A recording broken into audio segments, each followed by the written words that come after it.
कलयुग कलयुग कलयुग। कहीं कोई कुछ गलत कर दे तो कलयुग जिम्मेदार है, किसी से कुछ गलत हो जाए तो कलयुग जिम्मेदार है, कोई बीमारी या महामारी आ जाए तो कलयुग जिम्मेदार है। घोर कलयुग है भाई। जो कुछ भी घटित हो रहा है सिर्फ और सिर्फ कलयुग इसके लिए जिम्मेदार है। ये तमाम बातें आपके कानों को खूब सुनने को मिलती होंगी। अब सच में इन सब बातों के पीछे जिम्मेदारी सिर्फ और सिर्फ कलयुग की है या फिर वजह कोई और है? ग्रंथों में लिखा है कि इस युग में जब कहीं भी प्रलय होगा तो सिर्फ हरि कीर्तन ही उससे मनुष्य जाति को बचाएगा। तो आइए जानते हैं पुराणों में कलयुग के बारे में क्या लिखा है और कलयुग में सावधान क्यों रहें। श्रीमद् भगवत में लिखा है कि जब सभी वेदों को छोड़कर मनुष्य संस्कार शून्य हो जाएंगे तब ऐसे लोग सत्ता पर काबिज होंगे जो दूसरों की स्त्री और धन हथिया लेने के लिए सदा उत्सुक होंगे, आमादा रहेंगे। ना तो इन्हें बढ़ते हुए देर लगेगी और ना ही घटते हुए। इनकी शक्ति और आयु थोड़ी होगी। भविष्य उत्तर पुराण के अनुसार ब्रह्मा जी ने कहा है, भयंकर कलयुग के आने पर मनुष्य का आचरण दुष्ट हो जाएगा और योगी भी दुष्ट चित्त वाले होंगे। संसार में परस्पर विरोध फैल जाएगा और लोग चरित्रहीन हो जाएंगे। देश देश और गांव गांव में कष्ट बढ़ जाएगा। संत जन दुखी होंगे। महर्षि व्यास जी के अनुसार कलयुग में मनुष्यों में वर्ण और आश्रम संबंधी प्रवृत्ति नहीं होगी। वेदों का पालन कोई नहीं करेगा। कलयुग में विवाह को धर्म नहीं माना जाएगा। शिष्य गुरु के अधीन नहीं रहेंगे। पुत्र भी अपने धर्म का पालन नहीं करेंगे।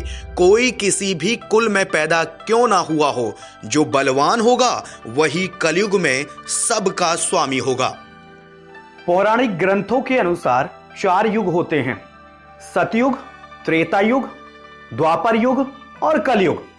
वर्तमान में कलिकाल यानी कलयुग चल रहा है। कहा जा रहा है कि इस कलयुग में पाप अपने चरम पर होगा और इन्हीं ग्रंथों के अनुसार क्या कुछ इस कलयुग में आगे घटित होने वाला है वही आपको दिखा रहे हैं। कलयुग में थोड़े से धन से मनुष्यों में बड़ा घमंड होगा। स्त्रियों को अपने बालों की वजह से ही रूपवती होने का गर्व होगा। कलयुग में स्त्रियां धनहीन पति को त्याग देंगी। उस समय धनवान पुरुष ही स्त्रियों का स्वामी होगा। लोगों का पैसा घर बनाने में ही समाप्त हो जाएगा।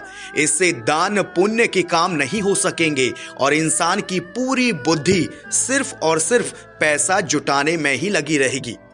सारा धन उपभोग में ही समाप्त हो जाएगा।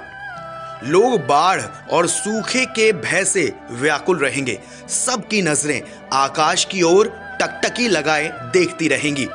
कलयुग में ज्यादातर अकाल ही पड़ेगा। सब लोग हमेशा किसी ना किसी कलेश से घिरे रहेंगे और एक ऐसा समय आ जाएगा जब जनता का राजा कहा जाने वाला नेता लोगों की रक्षा न करके किसी ना किसी बहाने उनके पैसे का गबन करेगा। अधर्मी लोग संस्कारहीन होते चले जाएंगे। पाखंड का सहारा लेकर लोगों को ठगने का काम करेंगे। लोग एक दूसरे के पैसों को ही हड़पने का काम करेंगे, जिसका शास्त्र में कहीं विधान नहीं है। ऐसे यज्ञों का अनुष्ठान होगा। मनुष्य अपने को ही पंडित समझेंगे और बिना प्रमाण के ही सब कार्य करेंगे। श्रीमद् भगवत में यह कहा गया है कि जैसे जैसे घोर कलयुग आता जाएगा वैसे वैसे धर्म, सत्य, पवित्रता, क्षमा, दया, आयु, बल और स्मरण शक्ति सबका नाश होता जाएगा। कलयुग जब चरम पर होगा तब भारी वर्षा, प्रचंड आंधी और जोरों की गर्मी पड़ेगी।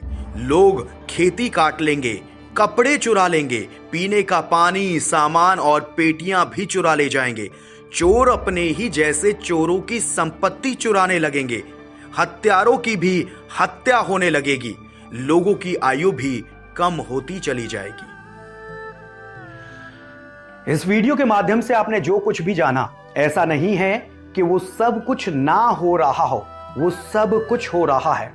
अगर हमें मानवता को जिंदा रखना है तो हमें इंसानियत को जिंदा रखना होगा, सनातन को जिंदा रखना होगा। खैर, इस वीडियो को ज्यादा से ज्यादा लाइक करें, शेयर करें, वीडियो पर कमेंट करें और चैनल को सब्सक्राइब करना ना भूलें। साथ ही साथ बेल आइकन का बटन जरूर दबाएं। जय सनातन।